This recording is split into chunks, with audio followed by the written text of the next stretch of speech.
yang penting kita sudah melaksanakan kewajiban nanti tugas nanti untuk menyampaikan apa yang sudah kami dapatkan ketika mengikuti pelatihan pembebasan modul PGP yang dilaksanakan minggu yang lalu.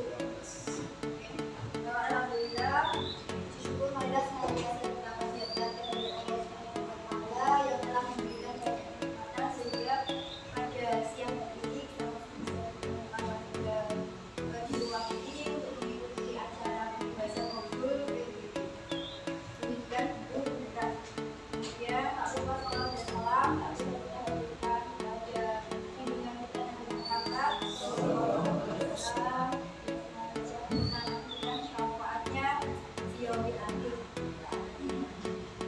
Baik Bapak Ibu, mohon waktunya nanti kira-kira tidak sampai 1 jam deh, kita nanti ada di ruangan ini untuk mendengarkan penyampaian dari kami tentang pembebasan modul PGP yang nantinya di dalam modul ini nanti ada 5 materi yang akan kami sampaikan. Selamat datang ya, salam berbahagia. Kita harus selalu bahagia dari kemarin Bu Kristi tadi. Ya, untuk materinya nanti akan ada yang pertama itu disiplin positif dan nilai-nilai kebijakan universal. Kemudian yang kedua teori motivasi, hukuman, penghargaan dan restitusi. Kemudian yang ketiga adalah keyakinan kelas dan simulasi keyakinan kelas. Kebutuhan dasar manusia dan 5 fungsi kontrol. Kemudian yang terakhir adalah nanti ada simulasi dari pelaksanaan restitusi itu sendiri. Untuk materi yang pertama, bisa deh Bapak Ibu sudah kenal ya? Sudah kenal ya. Untuk materi yang pertama Pak Fendi, ya, yang akan disampaikan oleh Pak Fendi. Nanti ini materinya kaitannya dengan positif dan nilai-nilai kebajikan universal. Assalamualaikum warahmatullahi wabarakatuh.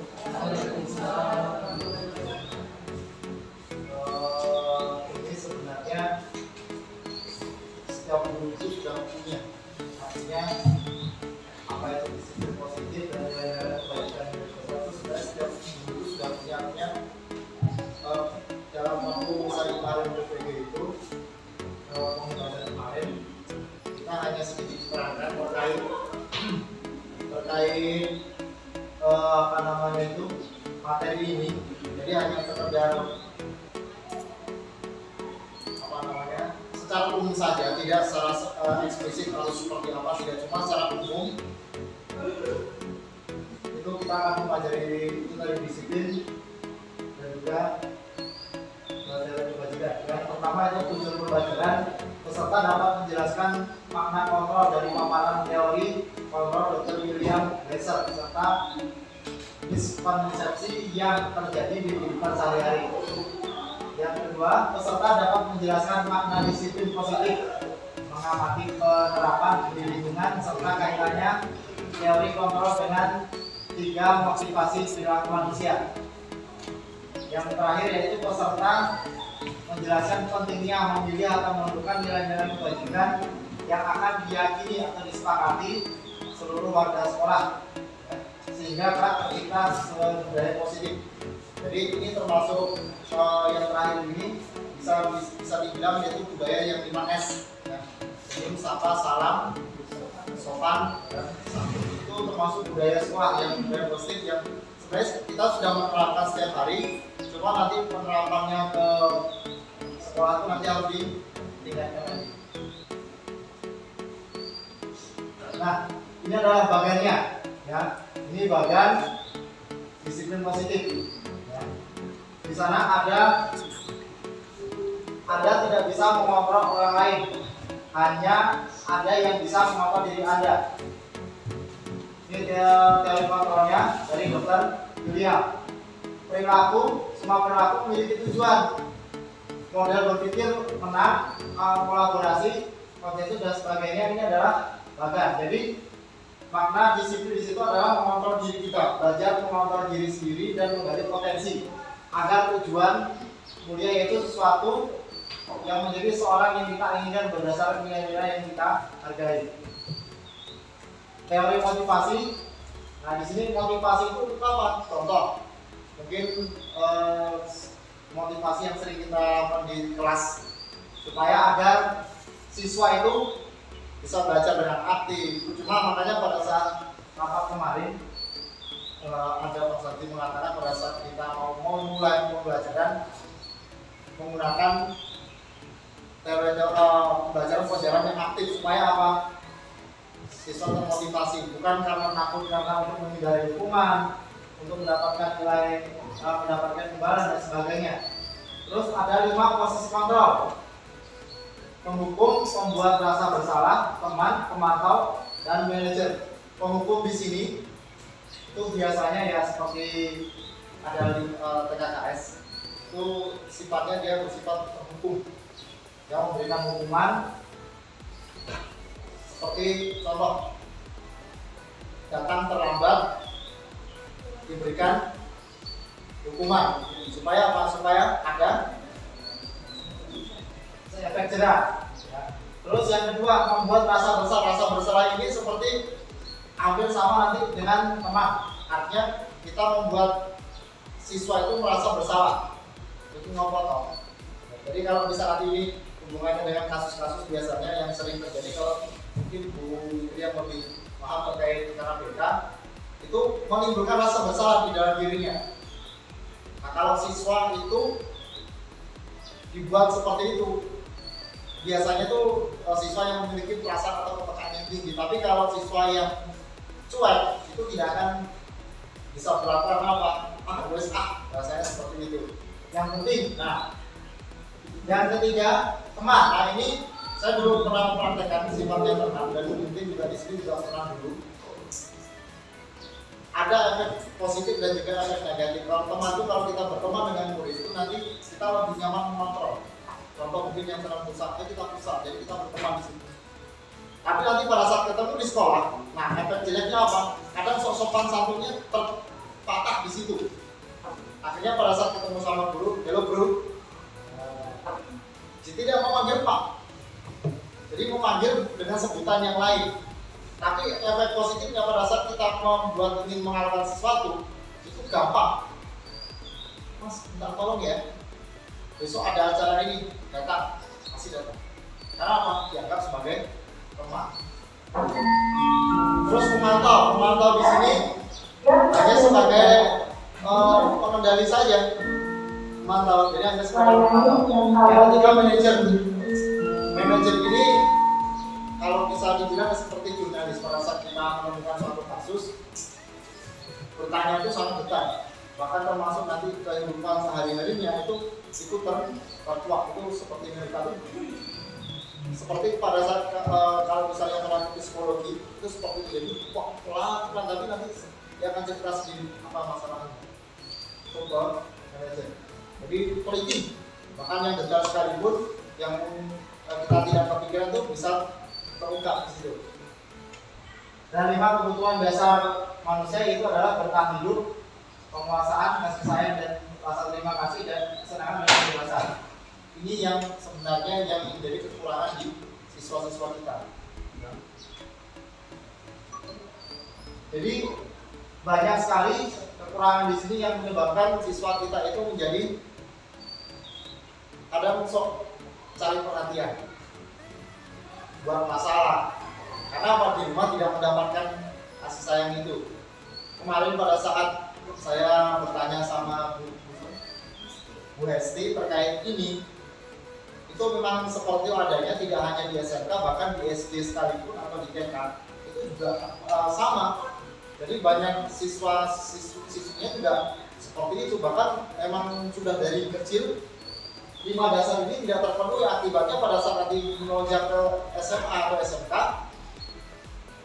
terjadilah para pembuat orang karena kurang dari pelatihan dari pelatihan. Nah, ini penguasaan diri. Penguasaan diri ini dicontoh suatu hal yang berharga. Bisa itu emas, uang, berlian, dan apapun itu yang berharga. Pada saat itu ada orang yang meminta, bisa dengan halus, dengan paksaan. Ya. Nanti pada saat itu apakah respon yang kalian akan hadapi? Kalau kemarin praktek kami di sana, itu sama seperti ini, terus nanti ada seperti paksaan. Dari situlah keluar kontrol diri, apakah kita akan memberikannya atau tetap bertahan dengan hukum bahwa ini adalah punya saya. Gitu. Ini kontrol diri. Jadi ya ini salah satu contohnya mungkin bisa dipraktekkan. Jadi untuk mengajarkan para siswa, di mana kita nanti harus bisa mengontrol diri. Kapan kita harus memberi, kapan kita harus mempertahankan apa yang kita butuhkan, dan kapan kita harus ya sudahlah, rasanya seperti itu. Nah, monggo menurut Bapak Ibu guru semuanya, benar atau salah? Ada 1, 2, 3, 4. Nomor 1 itu guru dapat mengontrol murid. Nomor 2, semua penguatan positif bermanfaat. Yang ketiga, kritik dan membuat orang merasa bersalah dapat menguatkan karakter. Nomor 4, orang dewasa berhak memaksa. Artinya memilih benar atau salah. Jadi nomor 1 itu benar atau salah. Nomor 2 itu Nomor 1 guru dapat mengontrol murid, benar atau salah. Oke, kita paham dulu. Nomor 2, semua penguatan positif bermanfaat. Benar atau salah? Oke, kita paham. Nomor 3, kritik dan membuat orang bersalah dapat menguatkan karakter.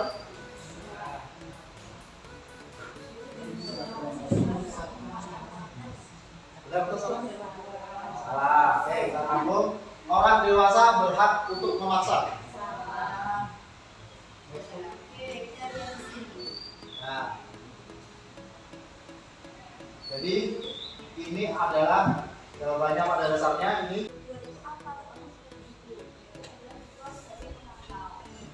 Jadi kalau manajer kita cecat, nah kita oke terus kalau manajer apa yang kita yakini dan apa yang bisa kami kerjakan untuk memperbaiki masalah ini.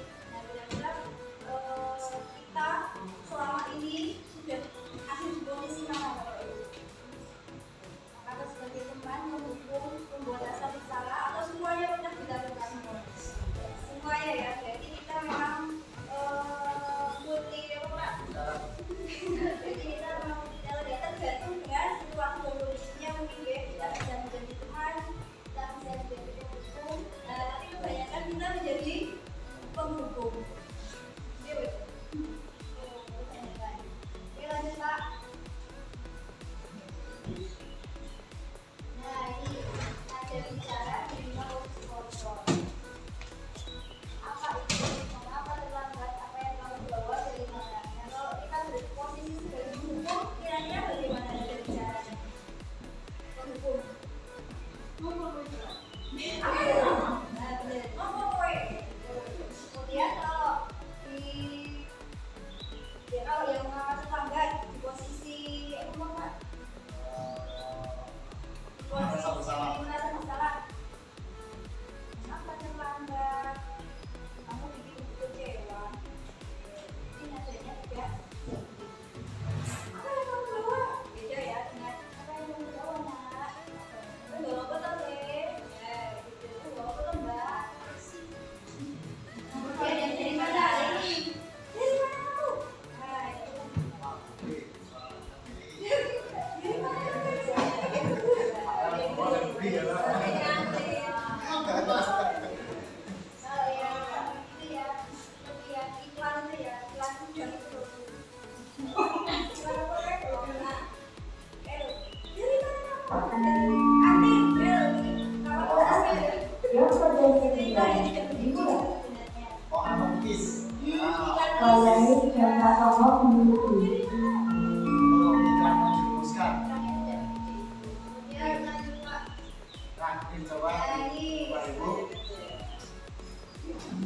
silakan Bapak Ibu di mawon nggih, Bapak Ibu menjawab mawon.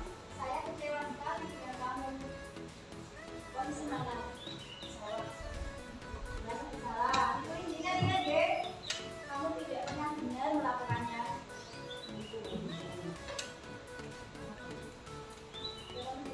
Dapat 5 ini. Ayolah, ibu.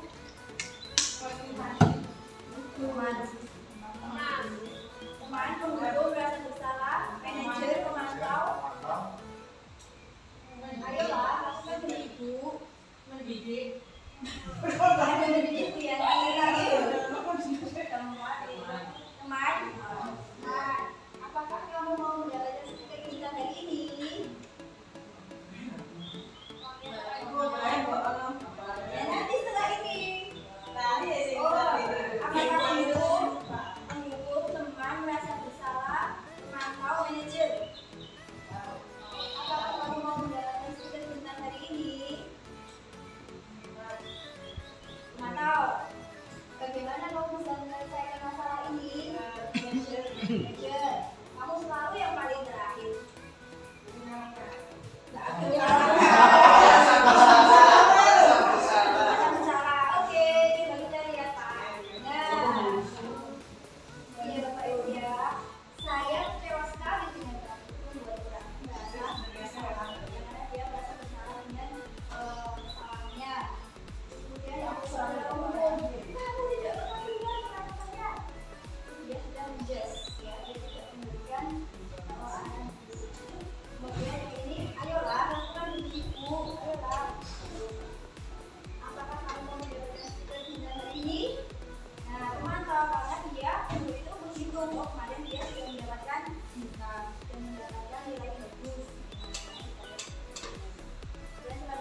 Bagaimana kamu bisa menyelesaikan masalah ini? Dia mengharapkan dia seorang manajer, people manager.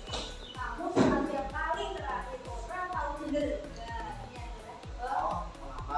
ini adalah Ini ada sedikit penjelasan, oke? Langsung tidur aja.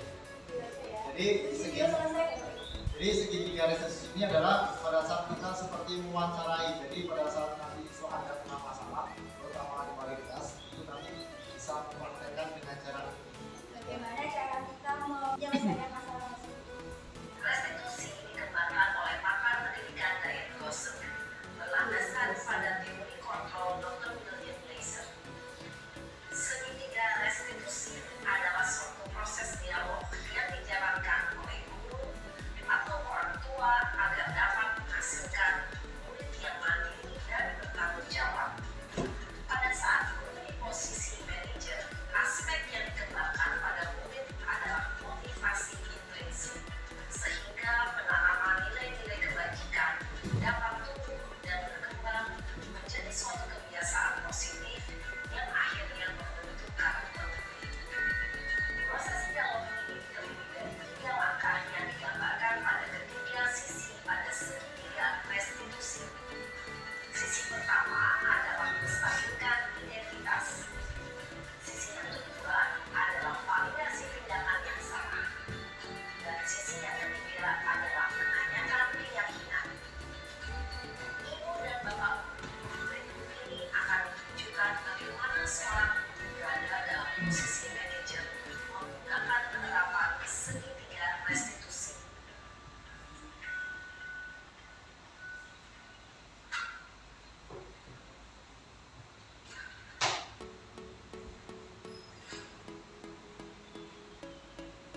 Siap, Sarah. Siapa? Sudah lama gak ketemu Sarah? Kenapa hari ini ada di sini? Kesel pak, kesel banget. Masa aku dikatain tukang fitnah pak? Ya aku marah lah.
menghargai orang lain.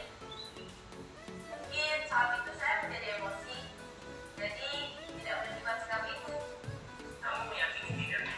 Menghargai orang lain itu penting buat kamu. Yakinlah Pak. Iya, setuju. Kita harus saling menghargai. Namun, ada juga keyakinan yang kita sepakati yang perlu kita jalankan. Apabila kita sedang marah, kan? Ya, saya bisa lebih proaktif, mulai dengan diri sendiri. Saya bisa jadi lebih sabar, mengambil waktu jeda untuk berpikir mau apa selanjutnya. Kira-kira kamu bersedia memperbaiki masalah ini tidak? Sedia Pak. Kalau kamu memperbaiki masalah ini, kamu akan menjadi orang seperti apa? Saya akan menjadi orang yang bertanggung jawab kali ya Pak. Dan senantiasa proaktif. Iya, menurut kamu, bagaimana rasanya menjadi orang seperti itu? Ya nyaman lah, apabila bisa bersabar dan tenang diri. Baiklah kalau begitu. Yuk kita pikirkan bagaimana memperbaiki masalah ini.